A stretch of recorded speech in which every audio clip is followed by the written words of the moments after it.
शास्त्री जी ने प्रिया को आगे का किस्सा सुनाना शुरू किया। होली का दिन था। कृष्ण कब से राधा को ढूंढ रहे थे। उन्होंने हर किसी से राधा के बारे में पूछा, मगर किसी को भी राधा के बारे में कुछ भी ज्ञात नहीं था।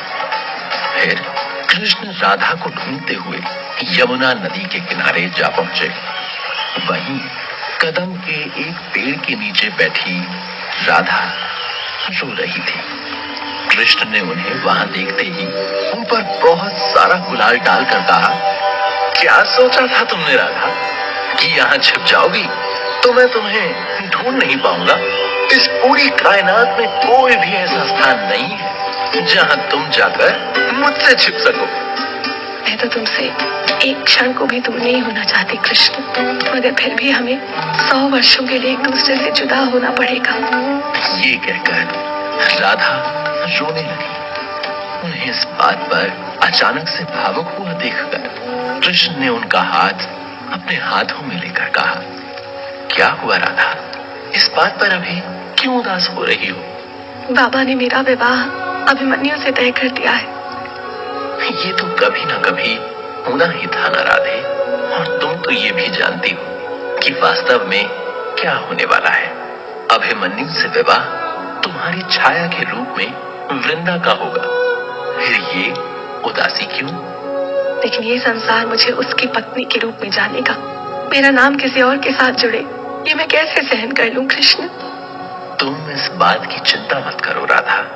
तुम्हारा नाम हमेशा मुझसे पहले और मेरे साथ पुकारा जाएगा। ये संसार सिर्फ हमारे प्रेम को याद रखेगा, बाकी सब महत्वहीन हो जाएगा। जहां अर्थ हो वहां प्रेम नहीं होता, लेकिन प्रेम हर चीज का अर्थ होता है। तुम और मैं इस संसार में उसी प्रेम के प्रतीक के रूप में पहचाने जाएंगे। चलो अब रोना मत करो और मेरे साथ होली खेलो। कृष्ण की कोई भी होली राधा के बिना पूरी नहीं हो सकती। कृष्ण की मनमोहक बातों से राधा का चित्त प्रसन्न हो उठा और वो कृष्ण के साथ होली खेलने लगी।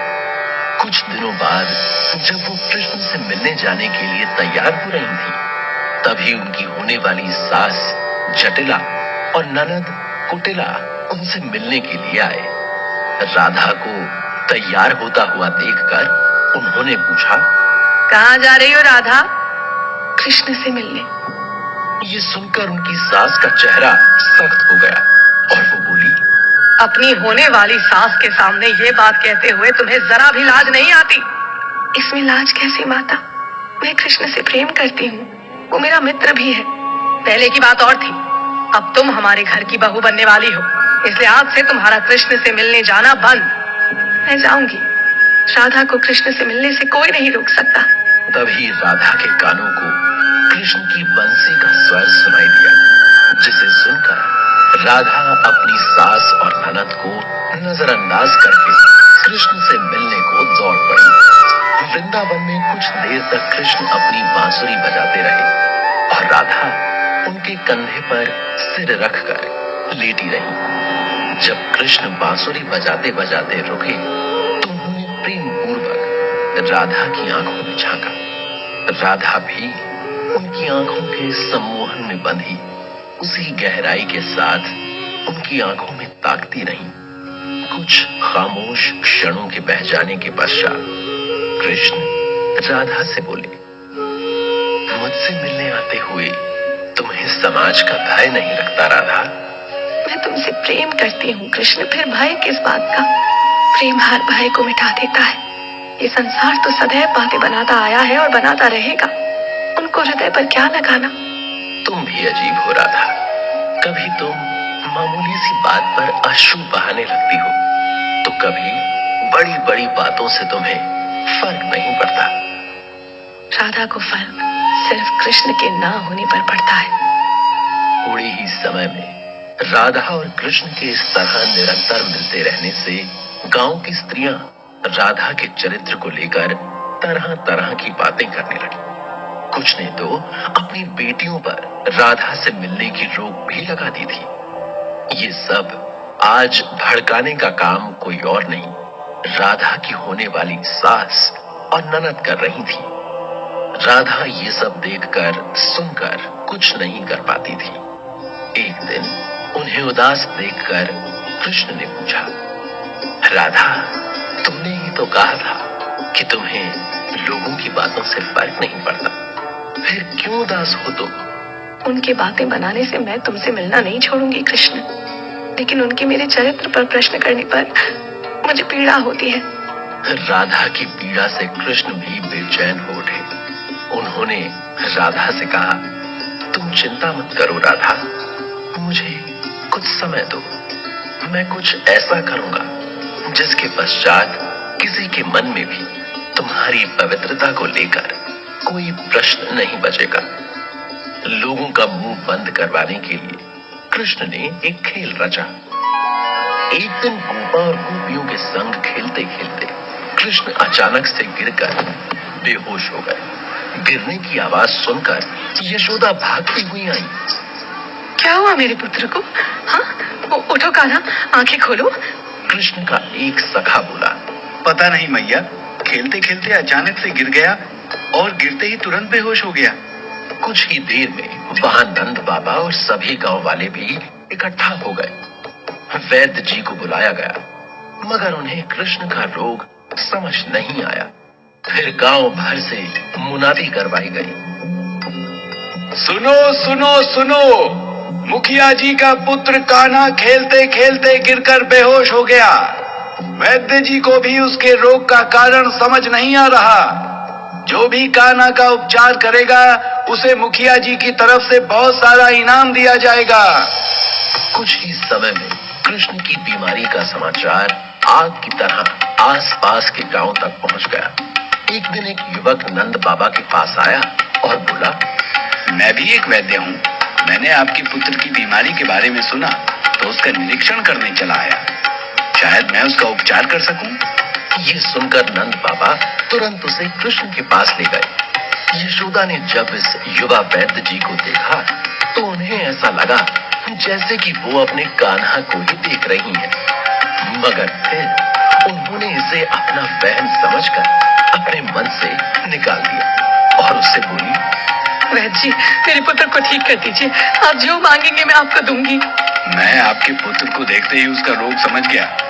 मैं इसका उपचार कर सकता हूँ, मगर आपको वही करना होगा जो मैं कहूँगा। इतना सुनते ही नंद बाबा और यशोदा को उम्मीद की किरण दिखाई देने लगी। उन्होंने हाथ जोड़कर वैद्य से कहा कि जैसा वो कहेंगे वो वैसा ही करेंगे। तब वैद्य जी ने उन्हें एक उपाय बताया। मुझे एक मटकी यमुना का जल चाहिए, मगर ये जल सिर्फ एक पवित्र स्त्री ही भरकर ला सकती है। इतना आसान सा उपाय सुनकर यशोदा प्रसन्न हो गई। मैं अभी मंगवाती हूँ वैद्य जी। तनिक रुकिए तो मैया, जल मेरे तरीके से भरकर लाना होगा। क्या है आपका तरीका? वैद्य जी ने कृष्ण के बालों को काटकर कुछ मंत्र पढ़कर एक रस्सी बनाई और उसे ले जाकर यमुना नदी के दोनों किनारों पर स्थित पेड़ों से बांध दिया। इस रस्सी की ऊंचाई यमुना से एक हाथ ऊपर ही थी। और फिर उन्होंने यशोदा से कहा, मैया, जल भरने के लिए जो भी पवित्र स्त्री जाए उसे इसी पर चलकर जाना और आना होगा। ये असंभव है वैद्य जी। आप नहीं जानती मैया कि एक पवित्र स्त्री क्या क्या कर सकती है। जब इस कार्य के लिए कोई स्त्री आगे नहीं आई तो यशोदा खुद मटकी उठाकर जाने लगी। मगर वैद्य जी ने उन्हें ये कहकर रोक दिया कि घर का कोई भी सदस्य ये कार्य नहीं कर सकता। नंद बाबा के घर के बाहर लोगों की भीड़ जमा हो गई। राधा की होने वाली सास जटिला और उसकी नंद कुटिला भी उनमें मौजूद थी। उन्हें अपने चरित्र पर बड़ा गर्व था। इनाम के लालच में उन्होंने आगे आकर कहा, हम ये चुनौती करेंगे क्योंकि हमने आज तक ऐसा कार्य नहीं किया जो एक स्त्री की गरिमा को नष्ट कर दे। सबसे पहले मटकी लेकर कुटिला गई, लेकिन जैसे ही उसने अपना पहला कदम रस्सी पर रखा, रस्सी टूट गई और वो यमुना में जा गिरी, जिसे कुछ लोगों ने नदी में कूदकर बचाया। उसके बाद जटिला मटकी लेकर गई, लेकिन उसका हाल भी अपनी पुत्री के जैसा ही हुआ। ये देखकर यशोदा रोने लगी। तभी राधा वहां आई और यशोदा से बोली, आप क्यों रो रही हैं मैया? मेरे होते हुए कृष्ण को कुछ नहीं हो सकता। मैं जल भर कर लाऊंगी कृष्ण के लिए। राधा जल की मटकी लेकर रस्सी पर चढ़ी और आसानी से उस पर चलकर इस पार आ गई। ये देखकर उसके चरित्र पर प्रश्न चिन्ह लगाने वालों के मुंह पर ताले पड़ गए और राधा के नाम के नारे पूरे गांव में गूंज उठे। राधा ने सभी को शांत करते हुए कहा, आज मैं आप सबसे कुछ कहना चाहती हूँ। प्रेम से अधिक पवित्र कोई और बंधन नहीं होता। प्रेम हर पाप धो देता है। प्रेम हर बुराई पर विजय पा लेता है। प्रेम भक्ति है। प्रेम शक्ति है। प्रेम मिलन है। प्रेम विरह भी है। प्रेम कान्हा की बांसुरी का सुर है। प्रेम सुबह की ओस है। प्रेम जल है। प्रेम आकाश है। प्रेम मैं हूँ। प्रेम आप हैं। प्रेम हम सब में है। फिर ये प्रेम अनैतिक कैसे हो सकता है?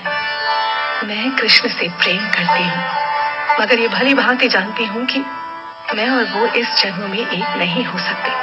तो क्या सिर्फ इस कारण मैं उससे प्रेम करना छोड़ दूं? प्रेम पाना नहीं, प्रेम जीना है, और मुझसे मेरा ये हक कोई नहीं छीन सकता।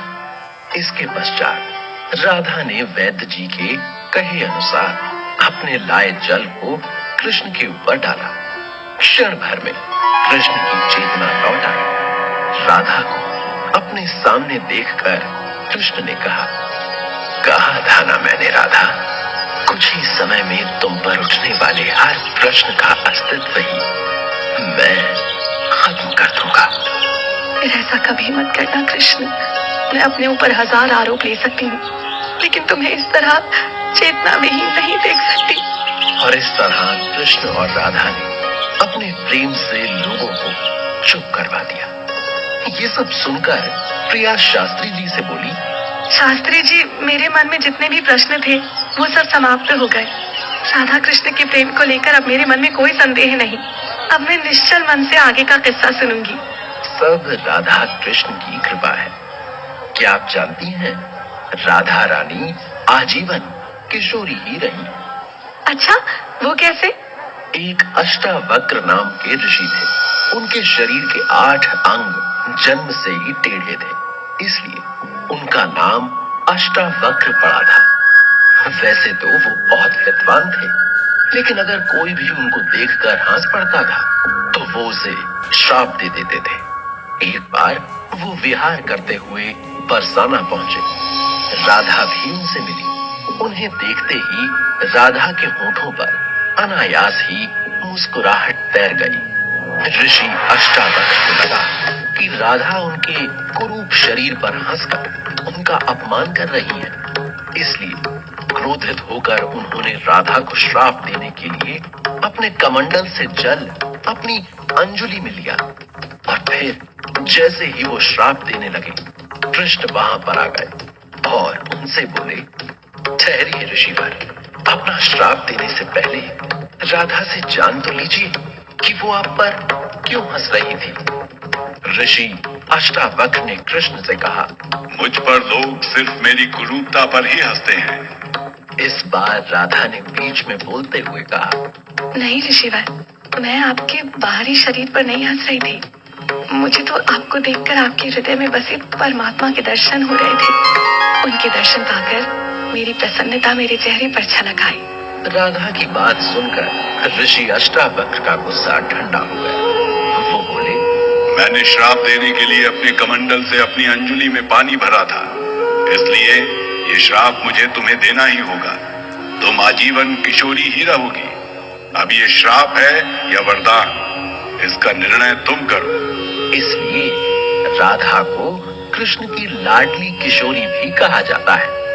चलिए अब मैं आपको राधा के जीवन के सबसे दर्दनाक मोड़ के बारे में बताता हूँ।